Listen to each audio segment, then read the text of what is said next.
আসসালামু আলাইকুম। আজকে আমি আপনাদের সম্মুখে একটি অতি গুরুত্বপূর্ণ বিষয় নিয়ে হাজির হলাম। আজকে বাংলাদেশের নির্বাচন নিয়ে মানুষ মেতে আছে এবং বাংলাদেশের আলেম সমাজও এটা নিয়ে মেতে আছে। অথচ বাংলাদেশে এই সময়টুকু কাজে লাগিয়ে একজন মানুষ যে বিকৃত মানসিকতাকে প্রতিষ্ঠা করার চেষ্টা করছে এটা দেখানোর জন্য। তো যার পাশে কোনো সিট আছে বা বেঞ্চ আছে অবশ্যই অতি তাড়াতাড়ি বসে যান। আজকের কথাগুলো অতি গুরুত্বপূর্ণ এবং সকলকে মনোযোগ সহকারে শোনার অনুরোধ রইল। তো আজকে আমি কথা বলবো সম্প্রতি ক্লাস 9 এবং 10 যে ইংরেজি বইটা দেওয়া হয়েছে এই বইটা নিয়ে। এই বইয়ের ভিতরে কি আছে? অনেকেই মনে করতে পারে যে এই বইয়ের ভিতরে কি আছে, কিংবা এই ক্লাস 9 বা 10 এর এই বইটা নিয়ে আমি কেন কথা শুরু করলাম।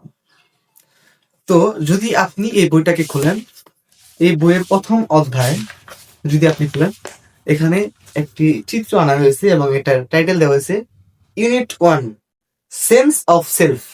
এই ইউনিটে কি এমন বিষয় আছে যে আমি এটা নিয়ে কথা বলা শুরু করলাম? তো এটা জানার জন্য অবশ্যই মনোযোগ সহকারে শুনতে হবে। তো দেখেন, এই অধ্যায়ের ভিতরে একটি চিত্র আনা হয়েছে। এই চিত্রটা কিসের বা কাদের এই চিত্র?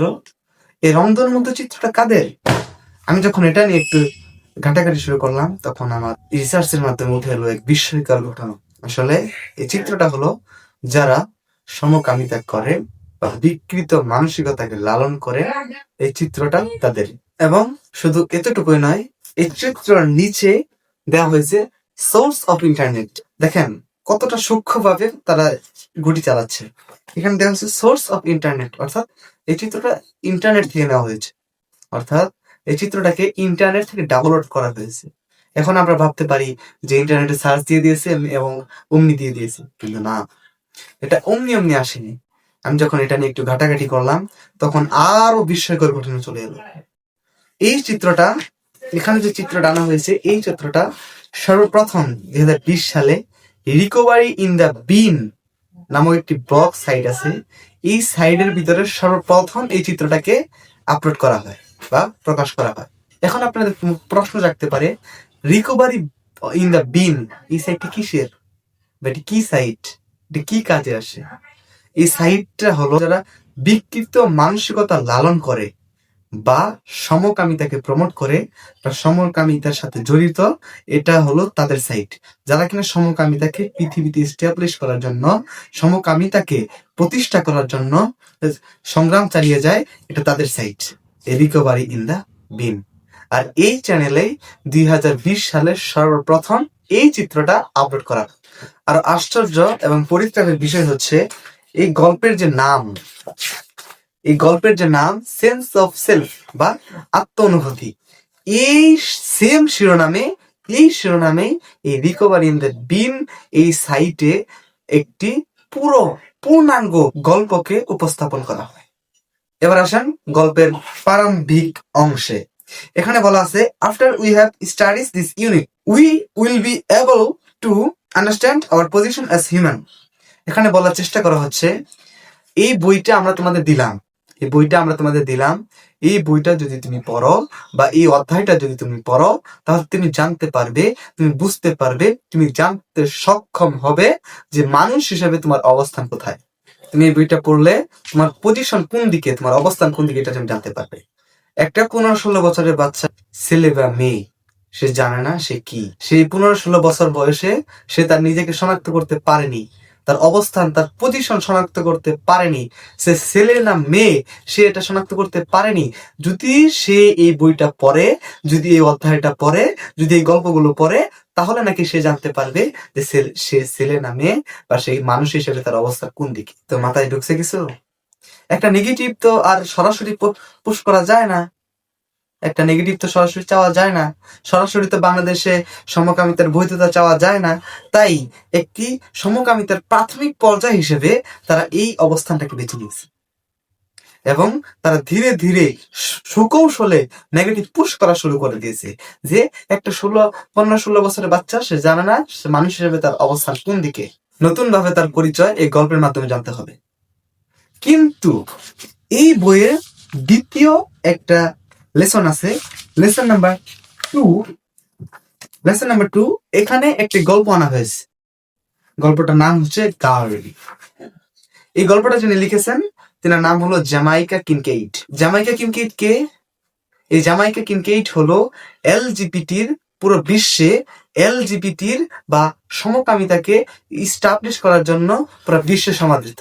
সে সমকামিতার বৈধতা চেয়ে এত বেশি কাজ করেছে যে সে পুরো বিশ্ব সমাদৃত এবং সে সবচেয়ে ফেমাস। এরকম একজন মহিলার একটি গল্পকে নিয়ে আসা হয়েছে এই বইয়ের ভিতরে। যে নারী কিনা 1997 সালে মাই ব্রাদার শিরোনামে একটি বই প্রকাশ করে, যে বইয়ের ভিতরে তার ভাইয়ের সমকামিতার বিষয়ে সে উপস্থাপন করে। নাউজুবিল্লাহ। এরকম একটা মানুষের বই বা লেখা এই বইয়ের ভিতরে আনা হয়েছে। এই গল্পের ভিতরে আপনি কি দেখতে পাবেন? এই গল্পের ভিতরে নারীদেরকে উদ্দেশ্য করে বলা হয়েছে, যেহেতু এই গল্পের শিরোনাম হচ্ছে গার্ল, তুমি তোমার বাড়ির থেকে দূরে তুমি ঢেঁড়স গাছ লাগাও, তুমি কাপড় শুকানোর জন্য দড়ি টানাও, তুমি তোমার বাবার কাপড় কেচে দাও, তুমি কাপড় ইস্ত্রি করো, তোমার বাবার কাপড় পরিষ্কার করে দাও, তুমি রান্না বান্না করো। দেখেন কিভাবে ন্যারেটিভ পুশ করা হচ্ছে। এই গল্পটা যদি নারীরা পড়ে তাহলে তো তারা নিজেকে ছোট মনে করবে যে আমাকে এইভাবে উপস্থাপন করা হলো। এটা তো সাধারণ বিষয়। যদি আপনি এই গল্পের অনুশীলনীতে যান, পেজ নাম্বার 6 নম্বর পেজে যদি আপনি যান, সি নাম্বার কলামে একটি বাক্য লেখা আছে। আপনি দেখেন কি লিখছে, one's is not born a woman. কোন মানুষ মেয়ে হয়ে জন্মগ্রহণ করে না। তার কথা অনুযায়ী কোন মানুষ মেয়ে হিসেবে জন্মগ্রহণ করে না। তারপরের লাইন দেখেন কি লিখছে, ওয়ান্স বিকাম এ ওম্যান। পরবর্তীতে পরিবর্তনের মাধ্যমে সে নারী হয়। মানে one's is not born a woman, one's become a woman. কোন মানুষ নারী হিসেবে জন্মগ্রহণ করে না, কিন্তু পরবর্তীতে পরিবর্তনের মাধ্যমে নাকি সে নারী। খুব সূক্ষ্মভাবে বলার চেষ্টা করা হচ্ছে, তোমার বয়স আজকে 20, তুমি শুনে আসছো তুমি পুরুষ মানেই তুমি পুরুষ, বিষয়টা এমন নয়। তুমি শুনে এসেছো তুমি নারী মানেই তুমি নারী, বিষয়টা এমন নয়। তোমার বয়স আজকে 20, কিন্তু তুমি আজকে নিজেকে নারী হিসেবে মনে করছো। তুমি একজন ছেলে, কিন্তু তুমি নিজেকে নারী হিসেবে মনে করছো মানেই তুমি নারী। তুমি নিজেকে নারী হিসেবে মনে করছো মানে তুমি নিজেকে নারী হিসেবে উপস্থাপন করতে পারবে। এটাই খুব সূক্ষ্মভাবে বলার চেষ্টা করা হচ্ছে এই গল্পের মাধ্যমে। এই গল্পের মূল অংশ কি? কোন ব্যক্তি নারী হিসেবে জন্মগ্রহণ করে না। তুমি জন্মের পর থেকে মনে করছো তুমি পুরুষ, কিন্তু এখন তোমার মনে হচ্ছে তুমি নারী মানে তুমি নারী। তুমি শুনে এসেছো তুমি পুরুষ, কিন্তু তুমি পুরুষ নও। তুমি নিজেকে নারী হিসেবে মনে করছো মানে তুমি নারী, মানে তোমাকে নারী হিসেবে স্বীকৃতি দেওয়া হলো। তারপর এই বইয়ের খুব বেশি একটা অংশ নিয়ে এই মতবাদ পোষণ করা হয়নি, কিন্তু এই মতবাদ প্রতিষ্ঠা করার প্রাথমিক অবস্থান তারা পার করে ফেলেছে। এবং যিনি বাংলাদেশের অন্তর্বর্তীকালীন সরকারের প্রধান, তিনি 2013 সালে এই সমকামিতার পক্ষে পোস্ট করার কারণে সবচেয়ে বেশি তিনি নিন্দিত হয়েছেন এই পোস্ট করার কারণে। এবং পশ্চিমা অসভ্যতা তার মাধ্যমে বাংলাদেশে প্রতিষ্ঠা করার এক অপচেষ্টা চালানো হচ্ছে। আজকে আমরা শুধু পড়ে আছি নির্বাচন নিয়ে, কিন্তু এত বড় একটা কাহিনী ঘটে যাচ্ছে বাংলাদেশের ভিতরে সমকামিতাকে প্রতিষ্ঠা করার জন্য এত সূক্ষ্মভাবে চেষ্টা চালানো হচ্ছে, কিন্তু সেদিকে আমাদের কোনো নজর নেই। আজকে আমরা পড়ে আছি নির্বাচন। আরে এটা কিসের নির্বাচন? আমার মুসলিম দেশে 95% মুসলিম দেশে যদি সমকামিতাকে প্রমোট করা হয়, যদি বাংলাদেশের স্কুলের বইগুলোতে এইভাবে সমকামিতাকে প্রকাশ করা হয়, তাহলে তুমি কিসের নির্বাচন করতেছো?